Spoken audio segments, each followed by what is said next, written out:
Let's bring in Nicky Hager. He's an author and investigative journalist. He joins us live now from Wellington. Some global experts have described the Christchurch shootings as a catastrophic failure of intelligence. Why do you think the gunman wasn't known to the security services?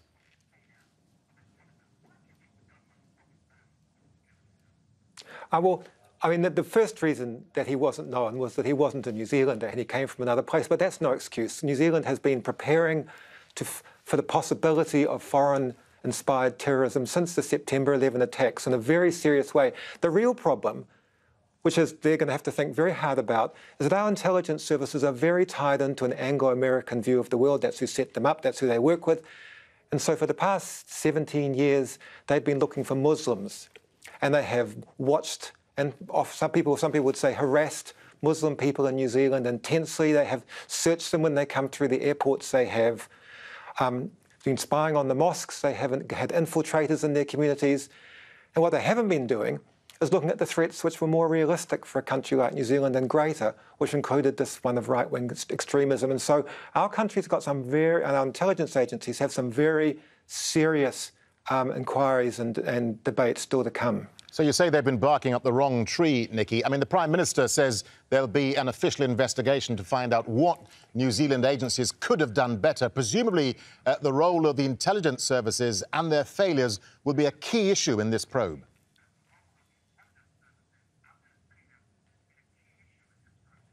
I really hope so. What I hope doesn't happen is that the intelligence agencies are asked to do the probe, because they are already showing signs of sort of their public relations campaign of saying, well, we had been starting to take this subject more seriously.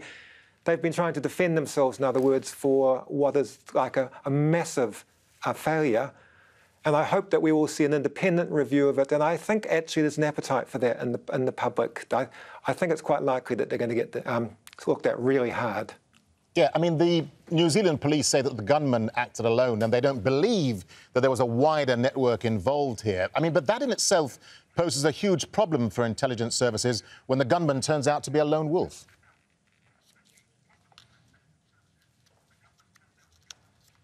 Of course it does. But something like our security intelligence service, the main reason you have it, its primary function, is to protect it against these actions, against these random lone wolf actions.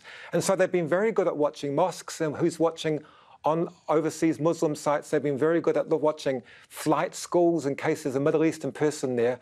What they should have been watching was the gun clubs, the places where racist people meet, in fact, the places where this man took his semi-automatic weapons and practiced outside the town where he lived in New Zealand. They were looking in the wrong place for the wrong thing, and so that's why the lone wolf got through. But that's their whole job. That's why you have these agencies. Otherwise, there's no point.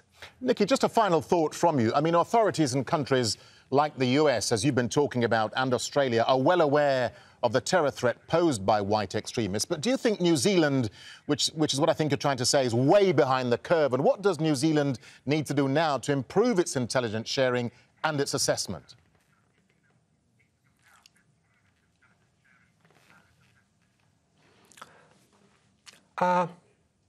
One thing that New Zealand could do, which would be very sensible, but will be a hard change for them, is to realise that there are more countries in the world than the Anglo-American ones. That in fact they would probably get more intelligent, they would get better intelligence by a diversity of intelligence relationships with non-Anglo and even non-European countries. Change their worldview, have a broader worldview. See the world, for example, through the eyes of Muslim people, not through the eyes of the intelligence conferences that they go to. And if they had been doing that, they wouldn't be saying that they've just noticed the threat of right-wing extremism in the last year, which is what they are saying at the moment to defend themselves. They would be feeling like many of us and many people around the world that they've been worrying about and thinking about that threat for years now. And we've expected the intelligence services to be intelligent enough to have noticed it as well. Nicky Hager, thank you very much indeed for talking to Al Jazeera.